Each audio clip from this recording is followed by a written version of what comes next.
आज डिस्कस करेंगे grinding machine के बारे में। ग्राइंडिंग मशीन क्या होती है और वो कैसे वर्क करती है। सबसे पहले हम देखते हैं कि ग्राइंडिंग मशीन करती क्या है। ग्राइंडिंग मशीन का फंक्शन होता है स्मॉल मटेरियल को रिमूव करके वर्कपीस को हाई सरफेस क्वालिटी देना, उसकी जो शेप और साइज है उसको मेंटेन रखना एक गुड सरफेस फिनिश के साथ, तो उसको हम ग्राइंडिंग बोलते हैं। तो आज हम डिस्कस करेंगे बेंच ग्राइंडर और सरफेस ग्राइंडर के बारे में। ग्राइंडर हमारे पास काफी तरह के होते हैं, लेकिन जनरली हम यूज करते हैं बेंच ग्राइंडर और सरफेस ग्राइंडर। तो सबसे पहले डिस्कस करते हैं बेंच ग्राइंडर के बारे में। बेंच ग्राइंडर के पार्ट्स हम देख लेते हैं। बेंच ग्राइंडर इसको बोलते क्यों हैं? क्योंकि इस ग्राइंडर को हम बेंच पे रख के यूज करते हैं। ये छोटा होता है, तो छोटे छोटे पर्पसेस के लिए हम इसको यूज करते हैं, जैसे किसी टूल को शार्प करना या थोड़ा बहुत मटेरियल रिमूव करना, तो उसके लिए हम छोटे छोटे कामों के लिए बेंच ग्राइंडर यूज करते हैं। तो बेंच ग्राइंडर के हम पार्ट्स देख लेते हैं। तो बेंच ग्राइंडर का सबसे पहले होता है बेस, जिसके ऊपर हमारी होती है मोटर।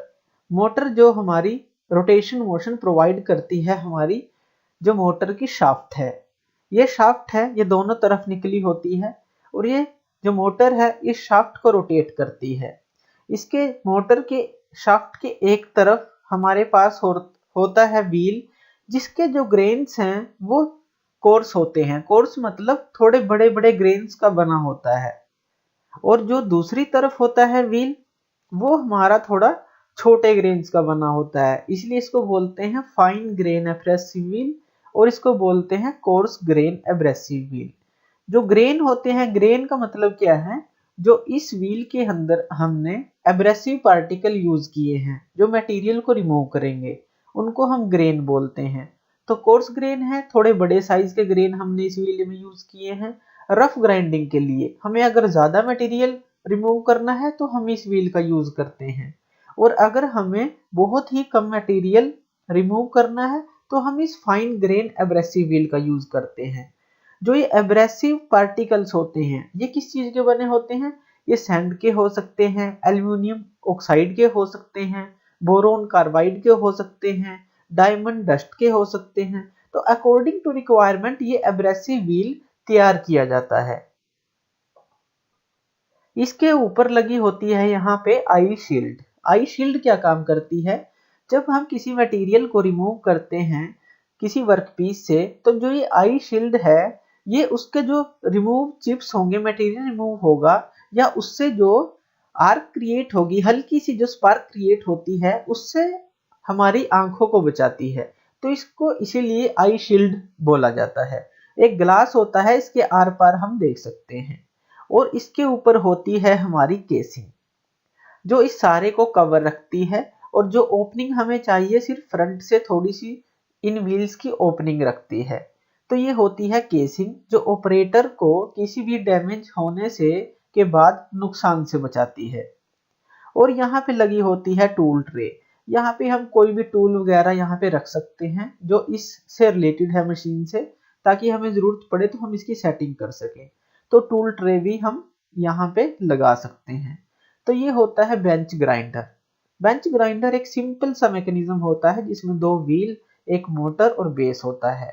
हम रोटेट करके किसी भी व्हील का यूज करके मटेरियल को रिमूव कर सकते हैं। अब बात करते हैं सरफेस ग्राइंडर की। जो सरफेस ग्राइंडर है, ये इंडस्ट्रीज के अंदर ज्यादातर यूज होता है, जिसमें हमें ज्यादा मटेरियल रिमूव करना हो, एक्यूरेसी के साथ करना हो, और हमारा वर्क पीस है बड़ा हो, तो उसके लिए हम लगभग सरफेस ग्राइंडर का यूज करते हैं। तो सबसे पहले हम सरफेस ग्राइंडर के पार्ट्स को देख लेते हैं। हमारे पास होता है सरफेस ग्राइंडर का बेस, इसको हम बेड भी बोलते हैं। बेस को हम बेड बोल सकते हैं। ये बेस होता है जो सारी असेंबली को एक बैलेंस प्रोवाइड करता है। इसके ऊपर टेबल होती है। ये जो टेबल है वो बैकवर्ड और फॉरवर्ड जा सकती है, मींस लेफ्ट और राइट की तरफ ये मूव कर सकती है। इसके आगे एक मैकेनिज्म लगा होता है, इसके ऊपर हमारे दो व्हील होते हैं। एक व्हील होता है हैंड ट्रैवर्सिंग व्हील। अगर हम टेबल को आगे और पीछे मूव करना चाहते हैं तो ये व्हील हम रोटेट करते हैं और लॉन्गिट्यूडनल फीड हमें मिलती है लेफ्ट और राइट की तरफ। और दूसरा होता है यहाँ पे wheel cross slide hand wheel. ये व्हील हमारा सैडल के साथ जुड़ा होता है। इस टेबल के नीचे हमारा सैडल होता है। सैडल हमारा क्रॉस स्लाइड प्रोवाइड करता है। क्रॉस स्लाइड मीन्स आगे और पीछे की तरफ। जैसे ये लेफ्ट और राइट की तरफ है तो जो ये क्रॉस स्लाइड है वो आगे और पीछे की तरफ मूवमेंट देता है टेबल को। तो हम दो मूवमेंट ले चुके हैं, एक तो ये लेफ्ट और राइट की तरफ और एक क्रॉस स्लाइड के थ्रू आगे और पीछे। अब इस बेस के ऊपर लगा होता है कॉलम। इस कॉलम के अंदर हमारा सारा ड्राइविंग मैकेनिज्म होता है। ड्राइविंग मैकेनिज्म हम इसके अंदर जो यूज कर सकते हैं। इसके ऊपर लगा होता है हमारा व्हील हेड। ये व्हील हेड हमारा ऊपर और नीचे मूव करता है, वो बात करेंगे कैसे। इसके ऊपर लगा होता है व्हील गार्ड और एब्रेसिव व्हील इस गार्ड के नीचे होता है। ये व्हील गार्ड प्रोटेक्ट करता है, जो हमारा चिप्स रिमूव होगा वर्कर को प्रोटेक्ट करता है इस गार्ड की हेल्प से। यहाँ पे लगा होता है वर्टिकल फीड हैंड व्हील। ये जो वर्टिकल फीड हैंड व्हील है, जब हम इसे रोटेट करते हैं तो ये जो पूरा व्हील हेड है ये नीचे और ऊपर की तरफ मूव करता है। तो वर्टिकल मूवमेंट हमें इससे मिलेगी। तो हमें तीनों तरह के मोशन हम ले चुके हैं। जैसे इस वर्टिकल फीड से ऊपर और नीचे जाएगा ये व्हील हेड, टेबल हमारी लेफ्ट और राइट में जाएगी और क्रॉस स्लाइड की हेल्प से ये जो सैडल है हमारा आगे और पीछे की मूवमेंट देगा। तो तीनों ही एक्सिस में हम इसको मूव कर सकते हैं इन व्हील्स की हेल्प से। तो अब देखते हैं कि ये काम कैसे करता है सरफेस ग्राइंडर। यहाँ पे हमारे कूलेंट सप्लाई के लिए नोजल लगी होती है जो कूलेंट सप्लाई करती है इस एब्रेसिव व्हील और वर्कपीस के बीच में।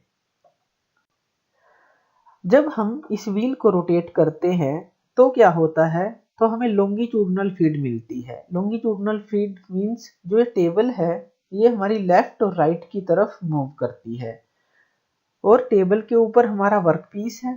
तो वर्कपीस को लेकर ये टेबल लेफ्ट और राइट की मूवमेंट इस व्हील की हेल्प से ले सकती है।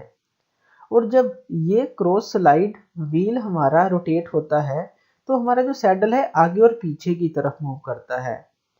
तो ये मूवमेंट हम इस ड्राइंग के अंदर नहीं दिखा सकते क्योंकि ये 2D ड्राइंग है।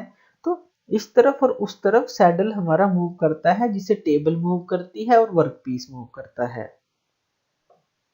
और जब ये हैंड व्हील मूव करता है, जब हम इसको रोटेट करते हैं तो ये सारा जो व्हील हेड है, व्हील हेड के ऊपर हमारा ये व्हील गार्ड है और ये एब्रेसिव व्हील है। तो ये सारा ऊपर और नीचे की तरफ मूव करता है इस तरह से। और जो ये नोजल है, नोजल हमें सप्लाई करती है कूलेंट। तो ये कूलेंट की सप्लाई करती है वर्कपीस और इस ग्राइंडर जो व्हील है इसके बीच में। हम पावर सप्लाई को ऑन करते हैं तो हमारा जो व्हील है, एब्रेसिव व्हील है, ये रोटेट करना स्टार्ट कर देता है। ये रोटेट करेगा तो हम हैंड व्हील की हेल्प से इस लॉन्गिट्यूडनल जो फीड है इस व्हील की हेल्प से और क्रॉस स्लाइड की हेल्प से इस वर्क पीस को एक पोजीशन दे देते हैं, जिससे हम इस जो एब्रेसिव व्हील की हेल्प से इस वर्क के ऊपर से मटेरियल को रिमूव कर सकें। इससे हम वर्टिकल फीड लेंगे जिससे हमारा पूरा हेड है जो वो ऊपर और नीचे की तरफ मूव करेगा। तो इस तरह से वर्क पीस से हम रिक्वायर्ड क्वांटिटी के अंदर जो मटेरियल है रिमूव कर सकते हैं। तो इस तरह से हमारा जो सरफेस ग्राइंडर है वो वर्क करता है। सरफेस ग्राइंडर हमारा यूज होता है सरफेस की जो वर्क पीस का सरफेस है उससे मटेरियल रिमूव करने के लिए। तो इसलिए इसको सरफेस ग्राइंडर बोला जाता है। हम इसके ऊपर एक प्लेट भी यूज करते हैं जिसको सरफेस प्लेट बोलते हैं, ताकि हम इसकी जो हॉरिजॉन्टली पोजीशन है उसको एक्यूरेटली ले सकें। तो उसका भी हम वर्क पीस के नीचे यूज कर लेते हैं। तो ये थी हमारी वर्किंग ऑफ बेंच ग्राइंडर और सरफेस ग्राइंडर। थैंक यू ये वीडियो देखने के लिए। और ज़्यादा अपडेटेड वीडियोस के लिए आप मेरे चैनल लर्न एंड ग्रो पे मुझे सब्सक्राइब कर सकते हैं। Thank you.